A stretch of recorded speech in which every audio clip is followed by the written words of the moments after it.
कमर दर्द यानी कि लोअर बैक पेन, ये एक ऐसी आम समस्या है जिससे हम सभी को कभी ना कभी जूझना ही पड़ता है। और इसका सबसे बड़ा कारण है हमारे गलत पोस्चर में बहुत देर तक बैठे रहना।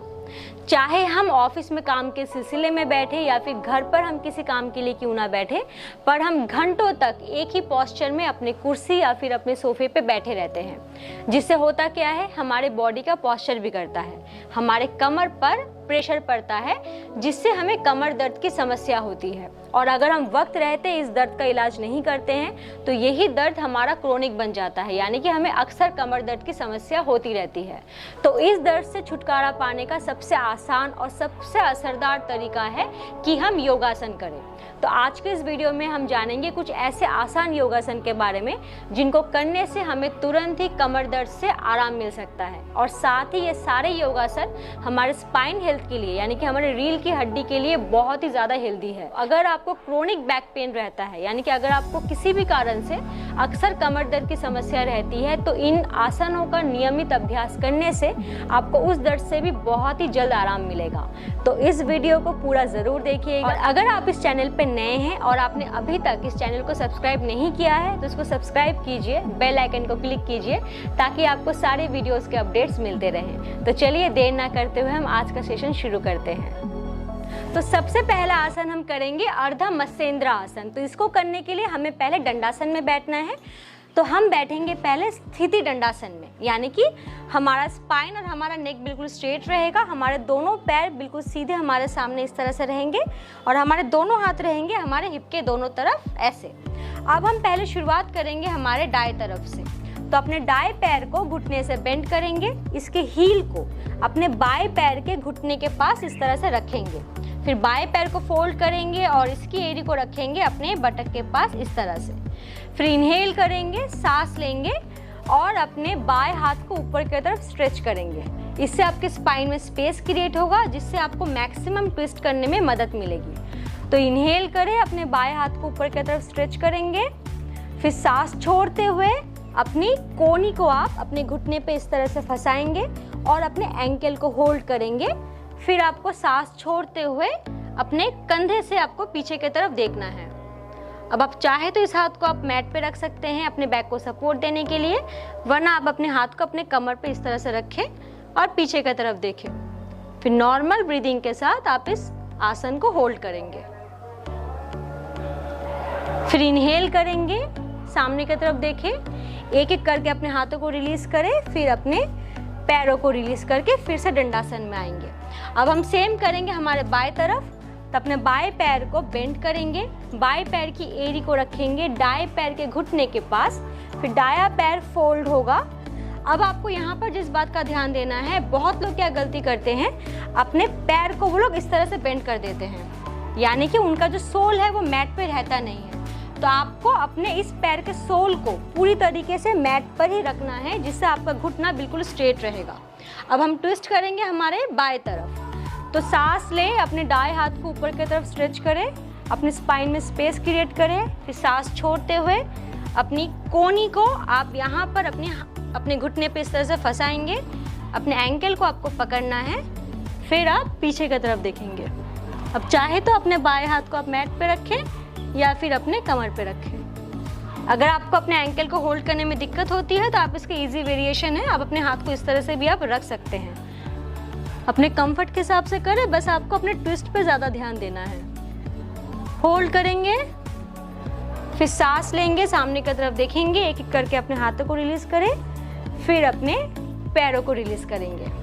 अब हम करेंगे हमारा अगला आसन, जो कि है मार्जरी आसन। तो इसको करने के लिए हमें पहले टेबल टॉप पोजीशन में आना है। अब यहाँ पर बहुतों को एक बात का कंफ्यूजन होता है कि उनके पैर और उनके हाथ के बीच में डिस्टेंस कितना रहना चाहिए। तो इसको मेजर करने का सबसे आसान तरीका है कि आप पहले इस तरह से बैठेंगे, फिर आप अपने नी के पास, यानी कि अपने घुटने के पास अपने एल्बो को ऐसे रखेंगे, फिर one hand and one palm का आपको डिस्टेंस लेना है। One hand and one palm, ये होगा आपका एक्चुअल डिस्टेंस आपके घुटने और आपके हाथों के बीच में। अब यहाँ पर एक और बात का आपको ध्यान देना है कि आपके दोनों हाथ आपके घुटने और आपके पैरों के बीच में आपके शोल्डर लेंथ जितना डिस्टेंस रहना चाहिए। तो आप इस तरह से आएंगे टेबल टॉप में। अब आपको यहाँ पर इनहेल करते हुए यानी कि सांस लेते हुए आपको अपने बैक को बेंड करना है, अपनी नाभि को आपको नीचे की तरफ पुश करना है, जिससे आपका हिप ऊपर की तरफ आएगा और आपको ऊपर की तरफ देखना है। और जब आप एक्सहेल करेंगे यानी कि सांस छोड़ेंगे, आप अपनी नाभि को अंदर की तरफ खींचेंगे, अपने स्पाइन के तरफ। आपके बैक में कर्व आएगा और आपको नीचे की तरफ देखना है और अपने चिन को आपको यहाँ पर टच करने की कोशिश करनी है। आपको देखने की कोशिश करनी है अपने नेवल के तरफ। तो अपने हाथों को इस तरह से रखें, टेबल टॉप में आएंगे। अब इनहेल करें, सांस लें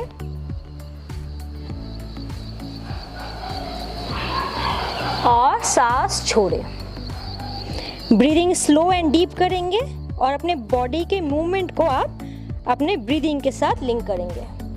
इनहेल करें, अपने बैक को बेंड करेंगे, एक्सहेल करेंगे, अपने बैक में कर्व लाएंगे। एक बार फिर से इनहेल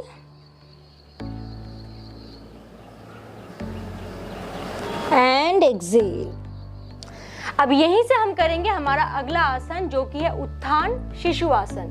तो इसको करने के लिए आप इनहेल करते हुए अपने दोनों हाथों को सामने की तरफ एक्सटेंड करेंगे। फिर आपको एक्सहेल करते हुए यानी कि सांस छोड़ते हुए आपको अपने सर को और अपने चेस्ट को आपको मैट पे लगाना है और अपने हिप को आपको बाहर की तरफ ढकेलना है। तो ध्यान से देखिए इसे करते कैसे हैं। आप टेबल टॉप में हैं, फिर आप अपने दोनों हाथों को सांस लेते हुए आगे की तरफ एक्सटेंड करेंगे। फिर सांस छोड़ते हुए आप अपने सर को और अपने चेस्ट को आप मैट पे लगाएंगे। दोनों हाथों को आपको सामने की तरफ खींचना है और अपने हिप को आपको पीछे की तरफ ढकेलना है। आपको पूरा प्रेशर अपने लोअर बैक पे देना है। अब होल्ड करेंगे आप इसको नॉर्मल ब्रीदिंग के साथ थोड़ी देर के लिए। फिर इनहेल करेंगे, अपनी बॉडी को लिफ्ट करें और फिर से टेबल टॉप में आएंगे। अब हम करेंगे हमारा अगला आसन, जो कि है भुजंग आसन का ही एक वेरिएशन। तो हमें सबसे पहले अपने पेट के बल पे लेटना होगा। तो हम लेटेंगे अपने पेट के बल पे, फिर हमारे दोनों हाथों को हमें इस तरह से रखना है। हम भुजंग आसन में क्या करते हैं, अपने पाम को हम मैट पे रखते हैं और फिर अपनी बॉडी को लिफ्ट करते हैं। पर यहाँ पर हम क्या करेंगे, हमारे पूरे एल्बो को हम मैट पे रखेंगे और हमारे दोनों पैर आपस में बिल्कुल जुड़े हुए रहेंगे। हमारे पैरों की जो उंगलियां हैं उन्हें हमें बाहर की तरफ खींचना है और हमारे पूरे हिप को हमें बिल्कुल टाइट करके रखना है। खासकर हमारा जो बटक है हमें उसको पूरा टाइट करना है। तो आप ध्यान से देखिए इसे करते कैसे हैं। आप पहले पेट के बल पे लेटेंगे, अपने सर को मैट पे लगाएं, फिर अपने दोनों हाथों को आपको इस तरह से मैट पे रखना है, यानी कि आपके जो कोहनियां हैं वो आपके चेस्ट के पास रहेंगी। फिर इनहेल करें यानी कि सांस लेंगे और अपनी अपर बॉडी को अपने नेवल से लेके अपने अपर बॉडी को आपको ऊपर की तरफ स्ट्रेच करना है। पैरों को खींच के रखेंगे और आपकी जो नाभि है यानी कि आपका जो नेवल है उसे आपको मैट पे प्रेस करना है। जब इस तरह से इस आसन को करेंगे तब आपको फील होगा कि आपके जो लोअर बैक पे पूरा स्ट्रेच आ रहा है, जिससे आपको कमर दर्द में बहुत आराम मिलेगा। तो आप नॉर्मल ब्रीदिंग के साथ इस पोस्चर को होल्ड करेंगे। अब एक्सहेल करें, सांस छोड़ें, अपने सर को मैट पे रखें। अब हम करेंगे हमारा अगला आसन यानी कि सलभ आसन। तो आप अपने हाथों को इस तरह से पीछे लेंगे, फिर आपको इनहेल करते हुए यानी कि सांस लेते हुए अपने दोनों पैरों को एक साथ ऊपर की तरफ उठाना है और अपने सर को भी आपको लिफ्ट करना है। अब जितना आप कर सकते हैं अपने पैरों को आप उतना ही लिफ्ट करेंगे, ज़्यादा जोर नहीं देंगे। आपको अपने लोअर बैक से अपने पैरों को खींचना है। अपने सर को भी लिफ्ट करेंगे, नॉर्मल ब्रीदिंग के साथ होल्ड करेंगे जितनी देर तक आप कर सकते हैं। फिर सांस छोड़ते हुए अपने सर को और अपने पैरों को मैट पे रखें। तो चलिए अब करते हैं हमारा अगला आसन, जो कि है सेतुबंध आसन। तो इसको करने के लिए आपको आपके पीठ के बल पे लेटना होगा। तो आप पहले अपने पीठ के बल पे लेटेंगे शवासन में, फिर अपने पैरों को घुटनों से बेंड करेंगे ऐसे। अब आपको बिना अपने हाथों के सपोर्ट के अपने हिप को ऊपर की तरफ लिफ्ट करना है और ऐसा करते वक्त आपको अपने लोअर बैक से अपने हिप को पुश करना है। तो अपने हाथों को इस तरह से अपने हिप के दोनों तरफ रखेंगे और इनहेल करते हुए यानी कि सांस लेते हुए आप अपने हिप को ऊपर की तरफ लिफ्ट करेंगे। अपने लोअर बैक से आपको अपने हिप को पुश करना है। अब यहाँ पर आप अपने पोस्चर को थोड़ी देर तक होल्ड करेंगे, जितनी देर तक आप कर सकते हैं, आपको ज़्यादा जोर नहीं देना। फिर एक्सहेल करते हुए यानी कि सांस छोड़ते हुए अपने हिप को फिर से मैट पे रखेंगे। अब इसी के आपको रिपीटेशन करने हैं। तो अपने हाथों को मैट पे प्रेस करें, फिर इनहेल करते हुए अपने कमर को ऊपर की तरफ लिफ्ट करेंगे, होल्ड करेंगे। आपको ध्यान देना है कि आपके जो घुटने हैं वो ऐसे बाहर की तरफ नहीं होंगे, आपके घुटने पैरेलल होने चाहिए। अब आप इस पोस्चर को होल्ड करेंगे, फिर एक्सहेल करते हुए अपने हिप को मैट पे रखेंगे। एक और बार फिर से करते हैं। इनहेल, हिप को ऊपर की तरफ लिफ्ट करें, अपने पैरों को और अपने हाथों को मैट पे प्रेस करें, होल्ड करेंगे नॉर्मल ब्रीदिंग के साथ। फिर एक्सहेल करते हुए अपने हिप को रखेंगे मैट पर।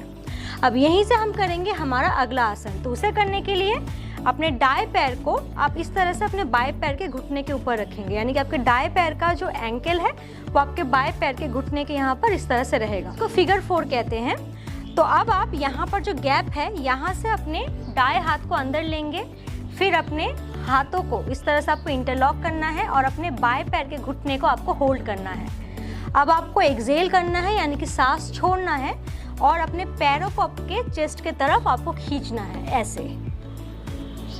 अगर आपके घुटनों में पेन है, अगर आपके घुटने में दर्द रहता है तो आप अपने पैर को इस तरह से भी होल्ड कर सकते हैं। फिर आप अपने पैरों को अपने चेस्ट के तरफ आप खींचेंगे। इसे करते वक्त आपका जो लोअर बैक और आपका जो हैमस्ट्रिंग है वहाँ पर आपको स्ट्रेच मिलेगा। नॉर्मल ब्रीदिंग के साथ इस आसन को होल्ड करें, फिर इनहेल करते हुए यानी कि सांस लेते हुए अपने पैरों को मैट पे रखें और रिलीज करें। अब आप सेम करेंगे अपने बाएं पैर के साथ। तो बाएं पैर को फोल्ड करेंगे, अपने बाएं पैर के एंकल को आप रखेंगे अपने दाएं पैर के घुटने के ऊपर, ऐसे फिगर 4 में आएंगे। फिर अपने बाएं हाथ को आप इस गैप में से अंदर लेंगे, अपने उंगलियों को इंटरलॉक करेंगे, अपने घुटने को होल्ड करेंगे और सांस छोड़ते हुए अपने पैरों को अपने चेस्ट की तरफ खींचेंगे। आपका जो हिप है वह ऐसा करते वक्त मैट के ऊपर की तरफ आएगा। होल्ड करेंगे नॉर्मल ब्रीदिंग के साथ, फिर सांस लेते हुए अपने पैरों को मैट पे रखेंगे और शवासन में आएंगे। अब यहीं से हम करेंगे हमारा अगला आसन जो कि है मरकट आसन। तो अपने पैरों को आप फिर से अपने घुटनों से बेंड करेंगे, आप अपने हाथों को अपने घुटने पे रखेंगे और अपने दोनों पैरों को आप अपने बाएं तरफ आप इस तरह से अपने घुटने को आपको पुश करना है मैट के तरफ और आपकी जो अपर बॉडी है उसको आपको आपके दाएं तरफ ट्विस्ट करना है। फिर आप करेंगे अपनी दूसरी तरफ। तो अपने दाएं हाथ से अपने घुटनों को पकड़ें और अपनी लोअर बॉडी को अपने दाएं तरफ ट्विस्ट करें और अपने बाएं हाथ को इस तरह से फ्लोर पे रखेंगे और अपनी अपर बॉडी को आप ट्विस्ट करेंगे अपने बाएं तरफ। इसके आप थोड़े ज़्यादा रिपीटेशन करने की कोशिश करेंगे, कम से कम 5 रिपीटेशन अगर आप करते हैं तो भी आपको आपके कमर दर्द में बहुत ही आपको आराम मिलेगा। फिर अपने पैरों को रिलीज करेंगे एक एक करके और शवासन में रिलैक्स करेंगे। तो ये थे दोस्तों कुछ बड़े ही आसान से योगासन कमर दर्द यानी कि लोअर बैक पेन से राहत देने के लिए। तो अगर आप या फिर आपके परिजन में कोई, आपके जान पहचान में कोई ऐसे हैं जो कमर दर्द से पीड़ित हैं तो आप उनके साथ इस वीडियो को ज़रूर शेयर करें। वीडियो कैसी लगी मुझे कमेंट में लिखना ना भूलिएगा। अगर कोई सवाल होते हैं, कोई सुझाव होता है तो भी आप मुझे कमेंट में लिख के ज़रूर बताएं, मुझे बेहद खुशी होगी जान के। तो हम जल्द मिलते हैं किसी दूसरे वीडियो में, तब तक के लिए योग करते रहिए और स्वस्थ रहिए।